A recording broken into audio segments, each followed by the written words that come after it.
চিটংয়ের মেয়েদেরকে আপনার নার্সিং পড়ান না কেন, ছেলেদেরকে নার্সিং পড়ান না কেন? আপনার জন্য কেন দিনাজপুর থেকে নার্স এসে কক্সবাজারে চাকরি করবে, টেকনাফে কাজ করবে, চট্টগ্রামে কাজ করবে? কত বছর থাকবে সে আপনার এখানে? আপনাদের মেয়েদেরকে, আপনাদের ছেলেদেরকে কেন আপনারা নার্সিং পড়াতে চান না? সবাই তো খালি university,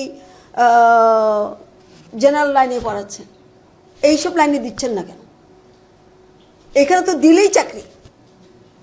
care giver, lakh lakh care giver Japan, UK নিয়ে যাবে, কেয়ার গিভার আপনারা বানাচ্ছেন না কেন?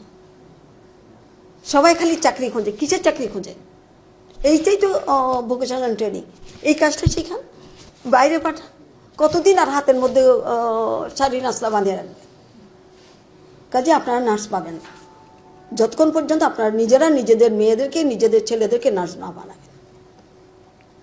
এটা কিন্তু আমি কঠিনভাবে বলছি আপনাদেরকে, কারণ আমি যখন দিনাজপুরের মেয়ের কান্না শুনি আমার নিজের কাছে ভালো লাগে না। কারণ সে কেন আপনার জন্য এত বছর এখানে কাজ করবে?